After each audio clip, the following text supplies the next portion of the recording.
ঠাণ্ডাৰ দিনত বিভিন্ন ধৰণৰ সেউজীয়া শাক পাত আৰু পাচলিটো অলপ বেছিকেই খোৱা হয় আৰু আজি এটা মই আপোনালোকৰ লগত মূলাৰ ৰেচিপি শ্বেয়াৰ কৰিম।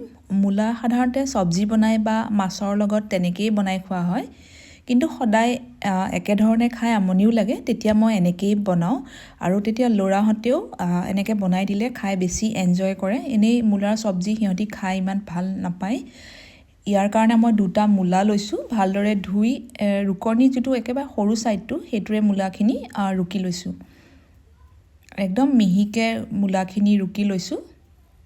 মূলাখিনি ৰুকি লোৱাৰ পিছত ইয়াত এতিয়া অকণমান আদা লৈছোঁ, আদাখিনিও এনেকৈ ৰুকনিখনতে মিহি মিহিকৈ ৰুকি লৈছোঁ। ইয়াত এতিয়া মই অকণমান যিটো আজৱাইন বা জনি গুটি এচামুচমান হ'ব হাতেৰে মোহাৰি এনেকৈ দি দিছোঁ। মূলাৰ যিকোনো ৰেচিপি বনাওঁতে মানে মূলাৰ চব্জিয়ে হওক বা মাছৰ লগতেই মূলা বনাওক, অকণমান এনেকৈ জনি গুটি বা আজৱাইন দি দিব। মূলাৰ লগত ইয়াৰ কম্বিনেশ্যনটো খুব ভাল যায় আৰু মানে মূলাৰ লগত এনেকৈ জনি গুটি দিলে হজম হোৱাটো সহায় কৰে, লগতে ইয়াৰ টেষ্টটো খুব ভাল হয়।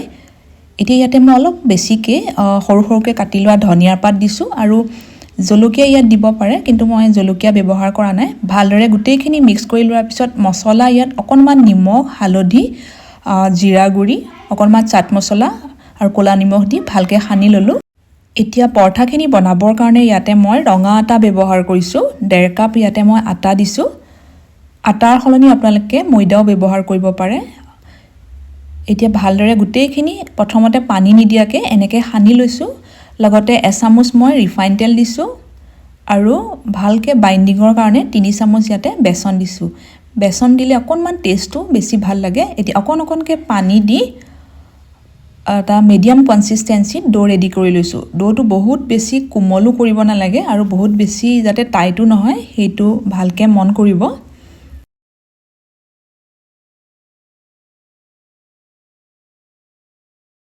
আটাৰ ডোটো ৰেডি কৰি লোৱাৰ পিছত ইয়াত এতিয়া মই হাতত অকণমান ৰিফাইন তেল দি দুইটা ছাইডে ভালদৰে সানি দিছোঁ আৰু এইখিনি 10 মিনিটৰ কাৰণে এনেকেই ঢাকি ৰাখি দিছোঁ। তেতিয়া এইখিনি ভালদৰে ছেট হৈ পৰিব আৰু তেতিয়া পৰঠাখিনিও খাবৰ কাৰণে বেছি টেষ্টি হ'ব। এয়া 10 মিনিটমান ৰাখি দিয়াৰ পিছত এতিয়া মই সৰু সৰু ছাইজত এনেকৈ বলখিনি ছিঙি লৈছোঁ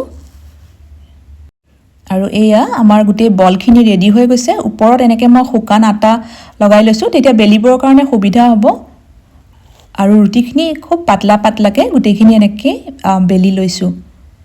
এনেকৈ মূলা পৰঠা বনোৱাটো একেবাৰে ইজি প্ৰচেছ হয় আৰু সময়টো একেবাৰে বেছি সময় নালাগে। এনেকৈ বনাই ব্ৰেকফাষ্টতো খাব পাৰি বা ল'ৰা ছোৱালীক টিফিনতো দিব পাৰি।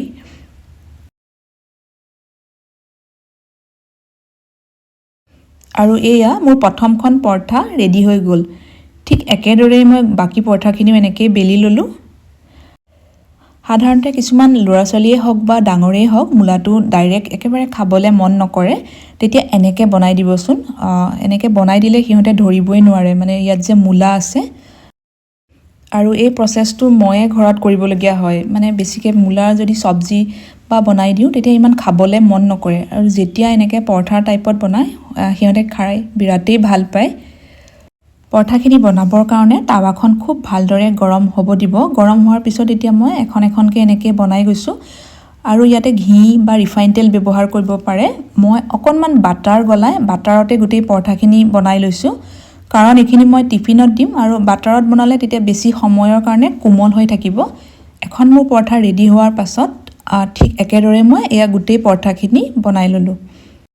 এনেকুৱা ধৰণৰ পৰঠাৰ লগত মাংস, আচাৰ, ৰাইতা বা দৈ, যিকোনো ধৰণৰ ঘুগুনি বা দালি খাব পাৰে। মই অকণমান কাবুলী বুটৰ গ্ৰেভি বনাইছিলোঁ, তাৰ লগতে টিফিনত দিছোঁ আৰু আমাৰ কাৰণে ব্ৰেকফাষ্টত এনেকৈ লৈ লৈছোঁ। লগতে অকণমান জলফাই আচাৰ লৈছোঁ। এতিয়া মই এখন পৰঠা আপোনালোকক এনেকৈ ভাঙি দেখুৱাইছোঁ। খুব কোমল হৈছে আৰু খুব ধুনীয়াকৈ ভিতৰলৈকে চাৰিওফালে মানে এনেকৈ মূলাখিনি স্প্ৰেড হৈ গৈছে। খাবলৈও বিৰাটেই টেষ্টি হয়। এনেকৈ যদি আগতে বনোৱা নাই এবাৰ ট্ৰাই কৰি চাব পাৰে আৰু ভিডিঅ'টো চোৱাৰ কাৰণে ধন্যবাদ জনাইছোঁ।